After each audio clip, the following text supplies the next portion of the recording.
Hello everyone, আশা করি সবাই ভালো আছেন। তো লাস্ট ভিডিওতে তো আমরা স্টেট ভেরিয়েবল নিয়ে দেখেছিলাম, এটার ওভারঅল আসলে কি বোঝায় ব্লকচেনের পার্সপেক্টিভে, এগুলো নিয়ে আমরা ডিসকাশন করেছিলাম এবং আশা করি আপনারা জিনিসটা বুঝতে পেরেছেন। তো এই ভিডিওতে হচ্ছে ওই জিনিসটাই কন্টিনিউ করে লোকাল ভেরিয়েবল নিয়ে আমরা ডিসকাশন করব। ওকে, তো আমি ওই আগের কন্ট্রাক্টে চলে আসছি, যে কন্ট্রাক্টে হচ্ছে স্টেট ভেরিয়েবলের যে ফাংশনটা ক্রিয়েট করে আমরা চেঞ্জ করতেছিলাম, জিনিসটা দেখতেছিলাম। তো ওই কন্ট্রাক্টে চলে আসছি, চলুন এখানে আরেকটা ফাংশন ক্রিয়েট করে ফেলি, যেটার নাম দিয়ে দিই লোকাল ভ্যার চেঞ্জ। ওকে, এটাও ওই স্টেট ভেরিয়েবল ফাংশনের মতো যদি ইমিটেট করে জিনিসটা দেখি, যে এখানেও একটা প্যারামিটার নিচ্ছে এবং ফাংশনটা হচ্ছে একটা পাবলিক ফাংশন। ঠিক আছে, এখন স্টেট ভেরিয়েবলের মধ্যে যেমন স্টেট ভেরিয়েবলটা আমার ডিফাইন করা লাগতো ফাংশনের বাহিরে এবং পাবলিক দিয়ে বা অন্য টাইপ দিয়ে, এখন লোকাল ভেরিয়েবলের ক্ষেত্রে জিনিসটা কি, জিনিসটা হচ্ছে অনলি আপনি ফাংশনের ভিতর ডিফাইন করতে পারবেন। ওকে, তো আমি ডিফাইন করে দেই ইউআইএনটি ওয়াই। এখন দেখুন, ফার্স্ট অফ অল আমি ফাংশনের ভিতরে জিনিসটা ডিফাইন করলাম, সেকেন্ড অফ অল আমি এখানে কোনো টাইপ ডিফাইন করতেছি না, পাবলিক বা প্রাইভেট, রাইট? সো ওয়াই, কারণ এটা এমনি মেক সেন্স করে যে ফাংশনের ভিতর ডিফাইন করতেছে, এটা পাবলিক কি প্রাইভেট কি এটা ডাজেন্ট ম্যাটার, কারণ এই ফাংশনের ভিতরে এটা লিমিটেশন। ওকে, তো ওই কারণে হচ্ছে ডাইরেক্ট হচ্ছে একটা ভ্যারিয়েবল ডিক্লেয়ার করে দিলাম, এটা কোনো টাইপ বলার দরকার নেই এবং এটা হচ্ছে ফাংশনের ভিতরে, যেটা আমি আগেও বললাম। তো এটা একটা বড় ডিফারেন্স আমরা দেখতে পারতেছি যে স্টেট ভেরিয়েবল আর লোকাল ভেরিয়েবলের মধ্যে। সেকেন্ড হচ্ছে, চলুন এটা চেঞ্জ করার ট্রাই করি, যেমন হচ্ছে স্টেট ভেরিয়েবলটা আমি চেঞ্জ করতেছিলাম। ওকে, তো আমি এই ওয়াই স্টেট ভেরিয়েবলটা চলুন চেঞ্জ করে দেই ওই প্যারামিটারের ওয়াই দিয়ে। ঠিক আছে, যে প্যারামিটারে আসবে। এখন ফার্স্ট অফ অল দেখুন যে এখানে একটা ওয়ার্নিং আসতেছে। ঠিক আছে, সো এখানে ওয়ার্নিং এর মধ্যে বলা আছে হচ্ছে যে রেস্ট্রিক্টেড টু পিওর। এখন দেখুন, এটা কিন্তু একেবারে স্টেট ভেরিয়েবল যেভাবে ডিক্লেয়ার করে ওরকম ভাবে আমরা জিনিসটা করেছি। এখন লোকাল ভেরিয়েবলের ক্ষেত্রে এখানে একটা ওয়ার্নিং আসতেছে। এখন এইখানে বলতেছে পিওর দিয়ে দিলে চলে যাবে, দেখুন চলে গেছে ওয়ার্নিংটা। তো এটা কেন? তো আমি যখন ফাংশন নিয়ে ডিসকাশন করব, ফাংশন নিয়ে যখন আলাদা ডিসকাশন করব, তখন এই যে এই পার্টগুলো এটা ভালোভাবে জিনিসটা ক্লিয়ার করব। বাট আপাতত আমরা ধরে নেই যে যখনই আমরা লোকাল ভেরিয়েবল করতেছি, ফাংশনটা লিখতেছি এবং ভিতরে লোকাল ভেরিয়েবল চেঞ্জ করতেছি, তখন এখানে পিওর লিখা লাগতেছে। কেন? এটা একটা লজিক দিয়ে বুঝতে পারেন যে এটা পিওর মানে কি, এখানে কিন্তু কোনো স্টেট ভেরিয়েবল আসতেছে না, মানে এটা হচ্ছে এই ফাংশনের ভিতরে একটা পিওর ভাবে জিনিসটা, রাইট? তো ভিতরে হচ্ছে চেঞ্জ হচ্ছে ফাংশনের ভিতরে, এটা ওভারঅল কন্ট্রাক্ট স্টোরেজে চেঞ্জ আসতেছে না। তো স্পেসিফিকলি আর কি পিওর দিয়ে ডিফাইনটা করলে ওয়ার্নিংটা চলে যাবে, মানে না হলে ওয়ার্নিংটা থেকে যাবে, কিন্তু স্টিল এই ফাংশনটা কিন্তু চলবে। বাট জিনিসটা খারাপ দেখায়, রাইট? ওয়ার্নিং থাকা অবস্থায় এটা জিনিসটা অপটিমাম মনেও হয় না, জিনিসটা মনে হয় যে সমস্যা আছে, রাইট? বাট স্টিল চলবে, বাট পিওর আর কি জিনিসটা আইডিয়াল আর কি। ওকে ওকে, এখন জিনিসটা কিন্তু এখন ডিপ্লয় হবে অবভিয়াসলি। তো আমি ওই আগের মতো ডিপ্লয় চাপ দিয়ে দিলাম, এই যে দেখুন ডিপ্লয় হয়ে গেল, ব্লকচেন সিস্টেমের মধ্যে ডিপ্লয় হবে অ্যাজ মেনশন বিফোর। তো দেখুন এখানে হচ্ছে দুইটা ফাংশনের নাম চলে আসছে, এই যে স্টেট ভ্যার চেঞ্জ এবং লোকাল ভ্যার চেঞ্জ। তো স্টেট ভ্যারিয়েবলের ক্ষেত্রে আমরা দেখেছিলাম যে এটা চেঞ্জ করার পর এক্স চাপ দিলে আমরা এটা দেখতে পাচ্ছি। বাট লোকাল ভ্যারিয়েবলের ক্ষেত্রে আমি কিন্তু এটা চেঞ্জ করব, চেঞ্জ হবে, এই যে চেঞ্জ হইলো।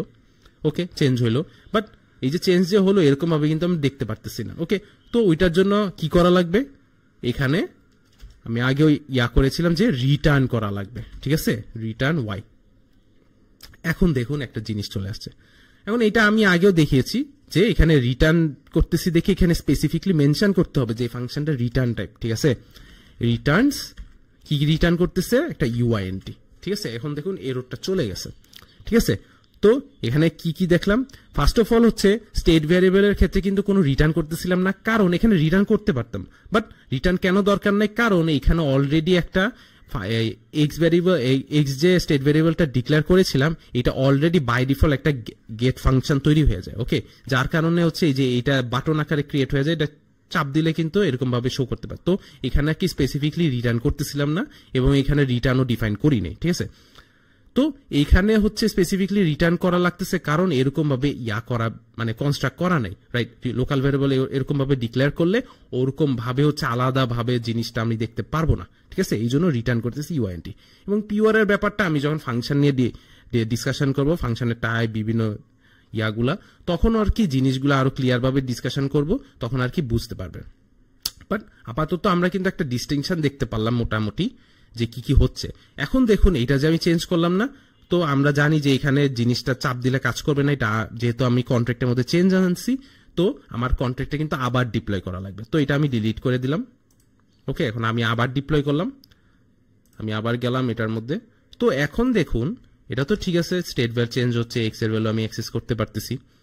এখন লোকাল ভ্যারিয়েবল দেখুন, এখন যদি আমি এটা চেঞ্জ করি দেখেন নিচে চলে আসছে, কারণ এই যে রিটার্ন করতেছে। ওকে, তো মোটামুটি বোঝা গেল।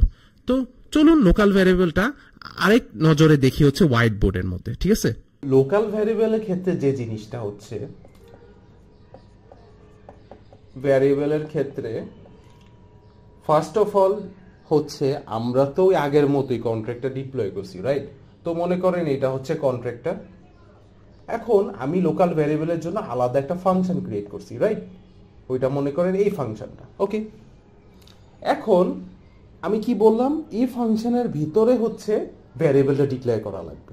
তো আমি এখানে ভ্যারিয়েবলটা যে ডিক্লেয়ার করলাম, ঠিক আছে, এখানে যে ভ্যারিয়েবলটা ডিক্লেয়ার করলাম, এখন দেখেন জিনিসটা হচ্ছে যে লোকাল ভ্যারিয়েবলের ক্ষেত্রে আমি তো এটার করার পর জিনিসটা আমি চেঞ্জ করতেছি, এর পরের লাইনে আর কি মডিফাই করে দিতেছি, ভিতরে ডিক্লেয়ার করতেছি, ভিতরে মডিফাই করতেছি।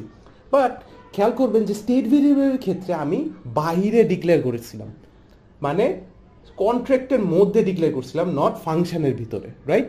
এবং ফাংশনের ভিতরে চেঞ্জ করতেছিলাম, মানে কোনো রকমের মডিফিকেশন বা এক্সিকিউশন ফাংশনের ভিতরে করা লাগে, বাট ডিক্লেয়ার করছিলাম হচ্ছে কন্ট্রাক্টের ভিতরে। তাহলে একটা জিনিস চিন্তা করে দেখেন, কন্ট্রাক্টটা কিন্তু আমি ডিপ্লয় করতেছি ব্লকচেন সিস্টেমে, রাইট? এখন একটু স্টেট ভেরিয়েবলের দিকে যাচ্ছি যাতে কম্পেয়ার করে জিনিসটা মনে থাকে। তো আমি তো ডিপ্লয় করতেছিলাম, মানে কন্ট্রাক্টটা কিন্তু কাইন্ড অফ এক্সিস্ট করে, মানে এটা একটা এমন একটা অ্যানালজিতে বলতেছি যাতে আপনাদের মনে থাকে, জিনিসটা বুঝতে পারেন, ঠিক আছে? তো কন্ট্রাক্টটা তখন মানে জিনিসটা কি, কন্ট্রাক্টটা ডিপ্লয় মানে সবসময় এক্সিস্ট করতেছে, এটা ডিলিট করার কারো অধিকার নাই বা এরকম একটা সিনারিও। তো কন্ট্রাক্টটা যে এক্সিস্ট করতেছে তার মানে স্টেট ভেরিয়েবলটাও এক্সিস্ট করতেছে, এবং স্টেট ভেরিয়েবলটা কাইন্ড অফ একটা পার্মানেন্ট ভাবে জিনিসটা এক্সিস্ট হয়ে যাচ্ছে, ঠিক আছে?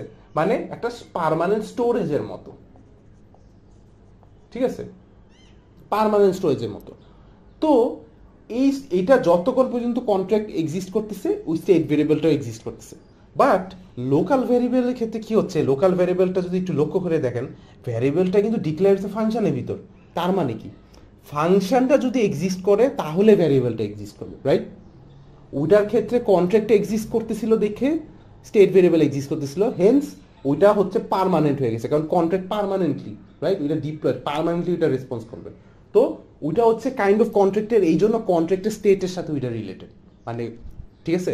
আর লোকাল ভ্যারিয়েবলের ক্ষেত্রে কি, ওইটা হচ্ছে ফাংশনের সাথে রিলেটেড, মানে ফাংশন আমি যতক্ষণ পর্যন্ত না এক্সিকিউট করতেছি ওইটার কোনো এক্সিস্টই করে না। তো এই যে ফাংশনটা এক্সিকিউট করতেছি, এটা একমাত্র যখনই এক্সিকিউট হচ্ছে তখন জিনিসটা কাইন্ড অফ লাইভ হয়ে যাচ্ছে, আর তখনই জিনিসটা কি হচ্ছে, একটা ডেটা স্ট্রাকচারে সেভ হচ্ছে, যেটাকে স্ট্যাক বলা হয়, ঠিক আছে? এটা হচ্ছে মানে একটু শর্ট ভাবে একটা ব্রিফলি একটা সারফেস লেভেলের ভাবে এটা হচ্ছে স্ট্যাকে সেভ হচ্ছে, ঠিক আছে? মানে মনে করেন যখনই ফাংশনটা রান হচ্ছে, এটার যে ভ্যারিয়েবলটা ডিক্লেয়ার হচ্ছে সাথে সাথে ডিক্লেয়ার হওয়ার সাথে সাথে স্ট্যাকে জিনিসটা ঢুকে পড়তেছে।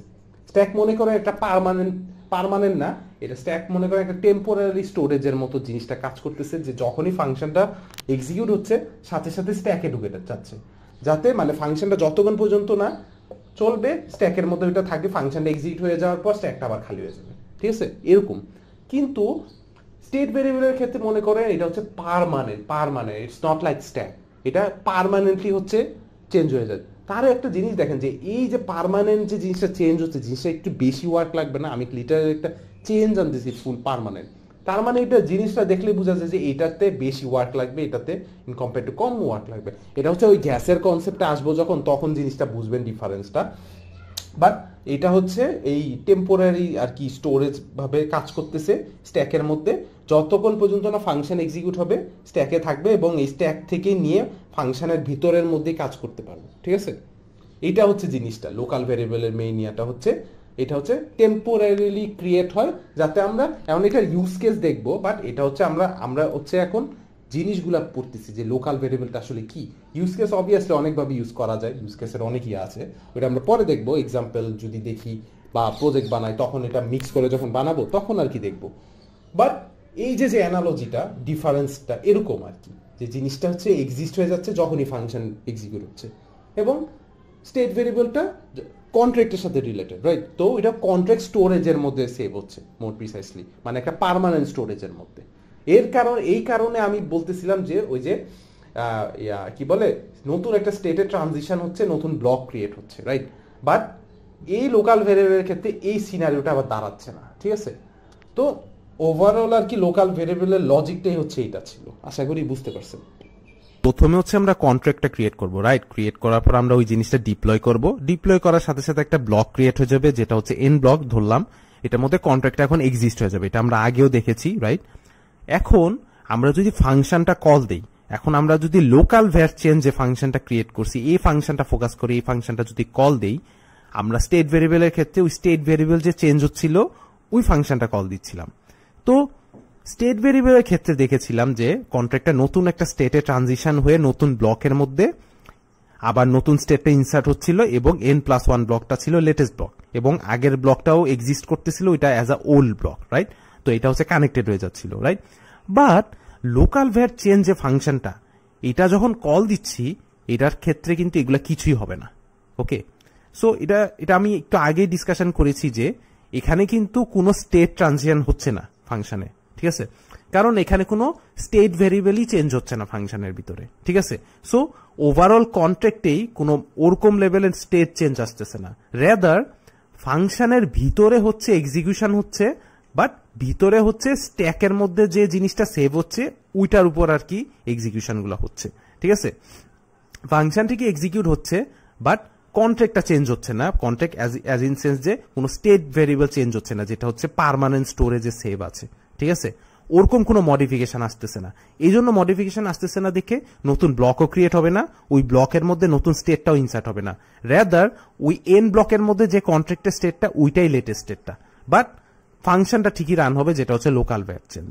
আই গেস জিনিসটা বুঝতে পারছেন যে ভ্যারিয়েবল টেম্পোরারিলি চেঞ্জ হবে যতক্ষণ পর্যন্ত ফাংশন রান হবে, মানে স্ট্যাকে সেভ থাকবে, এবং ওই স্ট্যাক থেকে ডেটাটা নিয়ে যতক্ষণ পর্যন্ত ফাংশন রান হবে অতক্ষণ পর্যন্ত হচ্ছে জিনিসটা আর কি সেভ থাকবে। ফাংশনটা রান হওয়া শেষ হয়ে গেলেই জিনিসটা আবার খালি হয়ে যাবে, অ্যাজ ইউজুয়াল আগের স্টেটে থাকবে আর কি কন্ট্রাক্টটা। আই গেস জিনিসটা বুঝতে পারছেন। আমরা যদি আবার একটু কন্ট্রাক্টটার দিকে তাকাই, তো এটা হচ্ছে ওই কন্ট্রাক্টটাই। তো আমি যদি কন্ট্রাক্টটা আবার একটু ডিপ্লয় করি, তো ফার্স্টে ডিপ্লয় করলাম, আমরা এটা আগেও দেখেছি। তো এখানে দেখুন যে এখানে নোটিফিকেশন আসতেছে প্রত্যেকটা অ্যাকশনের সাথে সাথে। তো এখানে অ্যাজ ইউজুয়াল আর কি ওই যে দুইটা ফাংশন রিপ্রেজেন্ট করতেছে। তো ফার্স্ট অফ অল আমরা একটা জিনিস, ইম্পর্টেন্ট একটা জিনিস দেখবো যে এখানে যখন স্টেট ভেরিয়েবলটা মনে করেন আমি যে চেঞ্জ করি, মানে যে কোনো একটা ইন্টিজার ভ্যালু যেমন 6 দিলাম, দেখুন এটা যদি ফাংশনটা আমি কল দিই এখানে একটা নোটিফিকেশনের মতো আসতেছে, এখানে টিক চিহ্ন পাবে, ওকে ওকে। এখন যদি আমি লোকাল ভ্যারিয়েবলটা চেঞ্জ করি, মনে করেন 34 দিলাম, হ্যাঁ নোটিফিকেশন আসতেছে, বাট এখানে কোনো টিক চিহ্ন আসতেছে না, এটা কেন? ওকে, তো চলুন ফার্স্টে আমরা স্টেট ভেরিয়েবল যে চেঞ্জটা হয়েছে এইটার মধ্যে আরেকটু ভিতরে গিয়ে দেখি এখানে কি কি আছে। তো এখানে দেখতে পারবেন যে বিভিন্ন ফিল্ড ভাবে বলা আছে ওইটা নিয়ে। তো এখানে একটা জিনিস দেখবেন হচ্ছে ট্রানজ্যাকশন কস্ট, ঠিক আছে? তো এখানে ব্যাপারটা হচ্ছে যে এই যে স্টেট ভেরিয়েবলটা চেঞ্জ হচ্ছে, ঠিক আছে, এইখানে অনেক ইম্পর্টেন্ট একটা পার্ট চলে আসে, যেটা হচ্ছে ট্রানজ্যাকশনের যে ব্যাপারটা, ঠিক আছে? আমরা আস্তে আস্তে জিনিসগুলা কানেক্ট করতেছি, তো এটা হলে আস্তে আস্তে জিনিসগুলা বুঝতে পারবেন, ঠিক আছে? তো এখানে ট্রানজ্যাকশনের যে ব্যাপারটা, যেটা আমি আগে বলেছি যে মনে করেন যে যখনই স্টেট ভেরিয়েবল চেঞ্জ করতেছি তখন কিন্তু একটা কাইন্ড অফ ইম্প্যাক্ট আসতেছে, একটা পার্মানেন্ট স্টোরেজে চেঞ্জ আসতেছে, ঠিক আছে? তো যখন ব্লকচেন সিস্টেমের মধ্যে এরকম কোনো চেঞ্জ আসে, লাইক আমাদের ক্ষেত্রে ওই যে ব্লকটা ক্রিয়েট হচ্ছিল, রাইট? ব্লকটা নতুন ব্লক ক্রিয়েট হয়ে ওটার মধ্যে নতুন স্টেট আসতেছে, একটা কাইন্ড অফ কত অ্যামাউন্ট অফ ওয়ার্ক হচ্ছে, রাইট? যদি আমরা একটু ভিজুয়ালাইজ করি, রাইট? তো দেখুন এই যে ওয়ার্কগুলো হচ্ছে, এই ওয়ার্কের জন্য একটা ট্রানজ্যাকশন কস্ট লাগে, ঠিক আছে? ওইখানে গ্যাসের কনসেপ্ট চলে আসে। এই গ্যাসের কনসেপ্ট নিয়ে আমরা পরের টিউটোরিয়াল গুলাতে জিনিসগুলো কভার আপ করবো, বাট আপাতত হচ্ছে ট্রানজ্যাকশনের ইন্ট্রোডাকশন নিয়ে রাখি, ঠিক আছে? এই ট্রানজ্যাকশন হচ্ছে অনেক ইম্পর্টেন্ট পার্ট এই ব্লকচেনের মধ্যে ওভারঅল এমনিও। তো এখানে জিনিসটা কি হচ্ছে, এই যে একটা যে ওয়ার্ক হচ্ছে, এই ওয়ার্কের কারণে এই একটা ট্রানজ্যাকশন হিসাবে গণ্য করা হচ্ছে। এই যে চেঞ্জটা হচ্ছে পার্মানেন্ট স্টোরেজের মধ্যে, রাইট, কন্ট্রাক্ট স্টোরেজের মধ্যে। বাট আমি যখন লোকাল ভ্যারিয়েবল চেঞ্জ করতেছি, দেখবেন এখানে কোনো ট্রানজেকশন কস্টের কোনো ফিল্ডই নেই, অনলি আছে হচ্ছে এক্সিকিউশন কস্ট। দেখেন এখানে যে গ্যাসের কনসেপ্টটা, ইভেন তো ঠিক আছে এখানে ট্রানজেকশন নাই, তাও এখানে কিছু পরিমাণ গ্যাস আবার লাগতেছে, ঠিক আছে। এটা আমি গ্যাসের কনসেপ্ট নিয়ে যখন ডিসকাশন করব তখন এইগুলো আমি কভার আপ করবো, ঠিক আছে। তো দেখুন এটার মধ্যে কিন্তু কোনো ট্রানজেকশন হচ্ছে না, ঠিক আছে, কারণ এটা কি আমি আগেও বলেছি যে এটা টেম্পোরারিলি জাস্ট ফাংশনটা চেঞ্জ হচ্ছে, কোনো ইম্প্যাক্ট আসতেছে না কন্ট্রাক্ট স্টোরেজের মধ্যে বা পার্মানেন্ট কোনো একটা স্টোরেজের মধ্যে, যেটা হচ্ছে যেটার মাধ্যমে ওই যে ব্লক ক্রিয়েট হচ্ছিল, ব্লকের মধ্যে লেটেস্ট কন্ট্রাক্টের স্টেটটা আসতেছিল, রাইট। তো ওইটা হচ্ছে অ্যাজ আ ট্রানজেকশন হিসাবে গণ্য করতেছিল, বাট এটাতে কোনো ট্রানজেকশন হচ্ছে না। তো এখানেও একটা বড় ডিফারেন্স দেখতে পারি, ভালোভাবে বুঝাও যায় ব্যাপারটা, রাইট। তো এটা একটা অনেক ইম্পর্টেন্ট পার্ট ছিল যে স্টেট ভেরিয়েবল চেঞ্জ আর লোকাল ভেরিয়েবল চেঞ্জের মধ্যে একটা জিনিস দেখতে পারবেন, রাইট। তো ওভারঅল আর কি লোকাল ভ্যারিয়েবলের এই জিনিসটাই ছিল বাকি, যেটা হচ্ছে বোঝাটা খুবই ইম্পর্টেন্ট ছিল, এবং আমরা দেখবো গ্যাস নিয়েও দেখবো পরে টিউটোরিয়াল গুলাতে। এটা অনেক ইম্পর্টেন্ট একটা কনসেপ্ট, কারণ এটার অপটিমাইজেশনের অনেক ব্যাপার স্যাপার চলে আসে যখন আমি স্মার্ট কন্ট্রাক্ট কনস্ট্রাক্ট করি, রাইট। তো এখানে অপটিমাইজেশনের যে ডিসকাশনগুলো আমরা সব কভার আপ করবো, জাস্ট পেশেন্ট রাখেন। তো আমরা আমাদের যে লোকাল ভ্যারিয়েবলের যে আন্ডারস্ট্যান্ডিংটা আই গেস আপনারা বুঝতে পারছেন। তো ওভারঅল আর কি এই টিউটোরিয়ালে এতটুকুই ছিল, এবং ট্রানজেকশনের কনসেপ্টের সাথে ইন্ট্রোডাকশন ছিল লাস্টের দিকে। তো এটা নিয়ে আরো আমরা দেখব। তো এতটুকুই ছিল। যদি এই ভিডিও ভালো লেগে থাকে কাইন্ডলি প্লিজ লাইক করবেন, শেয়ার করবেন আপনাদের ফ্রেন্ডদের সাথে, যদি যারা আর কি ইন্টারেস্টেড স্মার্ট কন্ট্রাক্ট সলিডিটি শেখার ইন্টারেস্ট আছে যাদের। এবং যদি কোনো রকমের ডাউট থাকে কাইন্ডলি কমেন্ট করবেন, আমি ডাউট সলভ করার ট্রাই করব, ঠিক আছে। So that was all, thank you.